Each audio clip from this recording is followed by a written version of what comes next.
అధికారం మనదే, ఏం చేసినా చెల్లుతుందనుకున్నారు. సంతకాలు సైతం ఫోర్జరీ చేసేశారు.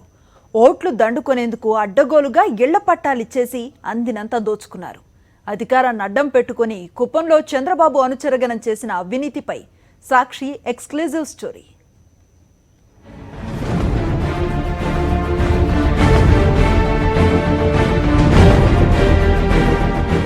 టీడీపీ పాలనలో కుప్పంలో పచ్చనేతల బరితెగింపు. ఎన్నికలకు ముందు ఓట్ల కోసం కుయూక్తులు. అనుమతులు లేకుండా ఇళ్ల పట్టాల పంపిణీ. అందిన కాడికి దోచుకున్న చంద్రబాబు అనుచరగణం. టీడీపీ పాలనలో అధికారాన్ని అడ్డం పెట్టుకుని చిత్తూరు జిల్లా కుప్పంలో పచ్చ నేతలు చేయని అవినీతి అంటూ లేదు. ఇసుకను అక్రమంగా పొరుగు రాష్ట్రం తరలించి కోట్లు వెనకేసుకున్నారు. నీరు చెట్టు పనుల పేరుతో ఇష్టారాజ్యంగా ప్రజాధనాన్ని మింగేశారు. చంద్రబాబు అనుచరగణం దోపిడీ అంతటితో ఆగలేదు. ప్రభుత్వ స్థలాలను కూడా వదిలిపెట్టలేదు. పేదలకు ఇండ్ల పట్టాల పేరుతో దోపిడీకి పాల్పడ్డారు. మరాళ్లపల్లిలో ఎన్టీఆర్ గృహకల్ప కింద పేదలకు ఇల్లు కట్టించాలని నిర్ణయం. కలెక్టర్ సంతకాలు లేకుండానే పట్టాలు. హౌసింగ్ కార్పొరేషన్ అధికారి సంతకంతో పట్టాలు. సంతకాలు ఫోర్జరీ చేసినట్టు అనుమానాలు. రెవెన్యూ రికార్డుల్లో లేకుండానే గృహకల్పనకు స్థలం. ఓట్ల కోసమే అనుమతులు లేకుండా ఇళ్ల పట్టాలు. కుప్పం మండలం మరాళ్లపల్లె రెవెన్యూ పరిధిలో 2019లో ఎన్నికలకు ముందు ఎన్టీఆర్ గృహకల్ప కింద 350 మంది పేదలకు ఇళ్లు కట్టించాలని అప్పటి ప్రభుత్వం నిర్ణయించింది. G+2 క్రింద ఇల్లు నిర్మించి ఇస్తామని చెప్పారు. పట్టాలు కూడా ఇచ్చారు. కానీ ఆ పట్టాల్లో ఎక్కడా కలెక్టర్ సంతకాలు లేవు. కలెక్టర్కు బదులు అప్పటి హౌసింగ్ కార్పొరేషన్ అధికారి సంతకంతో ఇచ్చారు. అయితే హౌసింగ్ కార్పొరేషన్ అధికారి సంతకం కూడా ఫోర్జరీ చేసినట్లు ఆరోపణలు ఉన్నాయి. ఎన్టీఆర్ గృహకల్పనకు స్థలం కేటాయించినట్లు రెవెన్యూ రికార్డుల్లో లేదు. కేవలం ఓట్ల కోసం అధికారుల అనుమతి లేకుండానే చాలా మంది పేదలకు ఇండ్ల పట్టాలు ఇచ్చారు. ఇందులో భారీ మొత్తంలో డబ్బులు చేతులు మారినట్లు ఆరోపణలు ఉన్నాయి. రెవెన్యూ విచారణలో పచ్చనేతల బండారం బట్టబయలు. భూసేకరణతో బయటపడ్డ భూదోపిడీ.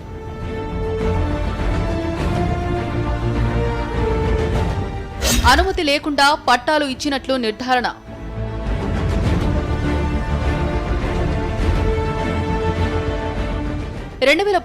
ఎన్నికలకు ముందు కుప్పంలో చంద్రబాబు అనుచరగణం చేసిన భూదోపిడీ బాగుతం తాజాగా వెలుగులోకి వచ్చింది.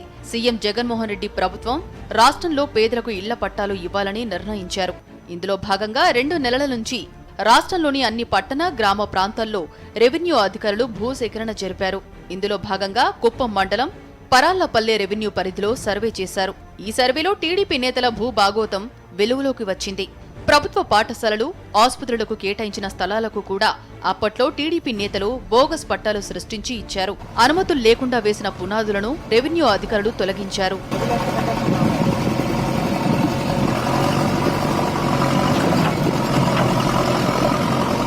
కాలనీ ఉంటుందంటే పలార్లపల్లిలో ఆ కాలనీకి అనుగుణంగా ఈ నవరత్నాలు పేదలందరికీ ఇల్లుకు భాగంగా స్థలాలు ఐడెంటిఫై చేసేదానికి వెళ్ళినప్పుడు ఈ పలార్లపల్లిలో 12/1A అలాగే 16/4 కమ్యూనల్ పర్పస్ కోసం ఎత్తిపెట్టింది. అంటే హాస్పిటల్ కావచ్చు, అంగన్వాడీ సెంటర్ కావచ్చు, స్కూల్ కావచ్చు, గ్రామ సచివాలయం కావచ్చు, పార్క్ కావచ్చు, ఏదైనా ప్రార్థనా మందిరాలు కావచ్చు, వీటి కోసం ఎత్తిపెట్టిన దాంట్లో కొంతమంది ఈ ఇంటి కడగాలు వేసినట్టు గుర్తించాము. అంటే గవర్నమెంట్ ల్యాండ్ ఎంక్రోచ్మెంట్ చేసినట్టు గుర్తించాము. దాంట్లో మామూలుగా రెవెన్యూలో భాగంగానే ఆ ఎంక్రోచ్మెంట్ ఏదైతే ఉందో మా గవర్నమెంట్ ప్రభుత్వముని దాన్ని సెక్యూర్ చేసుకోవాలనే ఉద్దేశంతో ఆ కడగాలు ఏదైతే వేస్తున్నారో దాన్ని ఎంత తీయడం జరిగిందండి. ఇది పేదలందరికీ సంబంధించింది అయితే ఇప్పుడు ఆల్రెడీ గవర్నమెంట్ వారు చేపట్టిన దాంట్లో వాళ్ళకందరికీ కూడా వస్తుంది. ఇలా అన్యాయంగా అక్రమంగా వేసుకోవాల్సిన అవసరం లేదు. అవినీతి బండారం బయటపడటంతో అనుచరగణంలో అసహనం. పేదలకు అన్యాయమంటూ టీడీపీ నేతల నాటకం.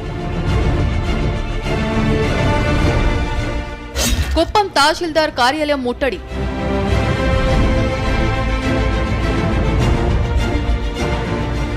పార్టీ జెండాలతో కార్యాలయంలోకి దూసుకెళ్లిన టీడీపీ కార్యకర్తలు. తహసీల్దార్కు బెదిరింపులు.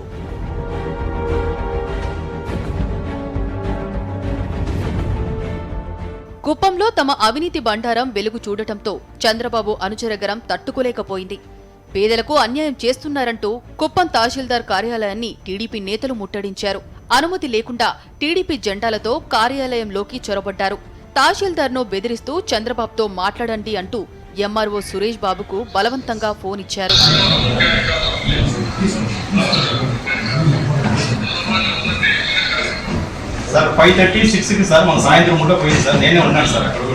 ఎంఆర్ఓపై చంద్రబాబు ఆగ్రహం. తమ కార్యకర్తలకు అన్యాయం జరిగిపోతుందంటూ హుటాహుటిన జూమ్ యాప్తో లైవ్లోకొచ్చిన చంద్రబాబు ఎంఆర్ఓ మీద మండిపడ్డారు. పట్టాలు లేవని ఎంఆర్ఓ చెబుతున్నా వినకుండా పట్టాలు లేవంటావేంటి అంటూ తీవ్ర స్థాయిలో ఆగ్రహం వ్యక్తం చేశారు. ఎంఆర్ఓపై చంద్రబాబు బెదిరింపుల వ్యవహారం మీరే చూడండి. మీరు పోయి చెట్లు కొట్టేస్తారని అడుగుతున్నా. మీరు కాకపోవచ్చు, మీ ముందు ఇచ్చాడు. గవర్నమెంట్ డెసిషన్ తీసుకున్నా.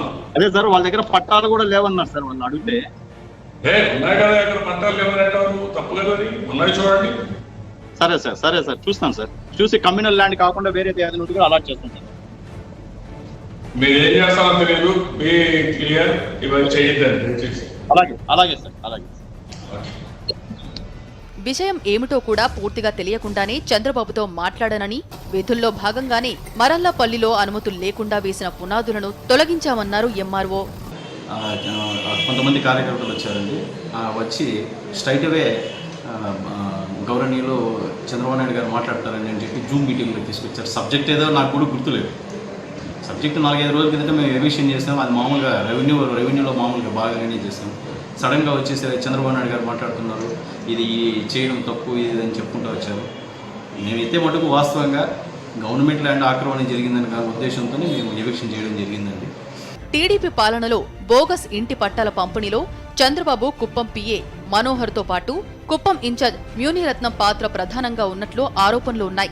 వీళ్లంతా కలిసి తహసీల్దార్ కార్యాలయం ముట్టడించేందుకు ప్లాన్ చేశారని స్థానికులు చెబుతున్నారు. చంద్రబాబు అనుచరగరం మాయమాటలు నమ్మి మోసపోయిన వారు ఇప్పుడు తలలు పట్టుకుంటున్నారు. మోడర్న్ కాలనీ, అర్బన్ కాలనీలో కొన్ని పట్టాలేని దొంగ పట్టాలు ఇస్తూ 2019 ఎలక్షన్కి ముందర తెలుగుదేశం తమ్ముళ్ళు ఏమైతే పొరపాటు చేశారో దానివల్ల పాపం అమాయకమైన ప్రజలు బలైపోయారు. అసలు కొన్ని స్థలాలు పట్టాలే లేకపోతే దాన్ని వీళ్ళు అమ్ముకోవటము, అలాగే ఇంకా కొన్ని చాలా ఇబ్బందులు పెట్టించి ప్రజల దగ్గర డబ్బులు దోచుకోవటం జరిగినాయి. చేసిన తప్పులు కప్పిపుచ్చుకునేందుకే టీడీపీ నేతలు ఎంఆర్ఓ కార్యాలయంపై దాడి చేశారని మండిపడుతున్నారు. ఈరోజు తహసీల్దార్ ఆఫీస్కు టీడీపీ నాయకులు పోయి ముట్టడి చేసింది ఎందుకంటే వాళ్ళు చేసిన తప్పులన్నీ బయట వస్తుందో అనేసి ప్రజలకు ఇచ్చిన స్థలాన్ని వీళ్ళు ఆక్రమించుకొని దీనికి ముందు ప్రభుత్వంలో వాళ్ళు మొత్తము కాలనీలోని ఇంకొకరికని బీది వాళ్ళు కానీ అమ్ముకున్నారు. ఊకదంపుడు ఉపన్యాసాలతో నీతులు చెప్పే చంద్రబాబుకు సొంత నియోజకవర్గంలో జరిగిన ఈ విషయం తెలియకపోవటం విడ్డూరమని, ఇదంతా ఓట్ల కోసమే జరిగిందని స్థానికులు చెబుతున్నారు.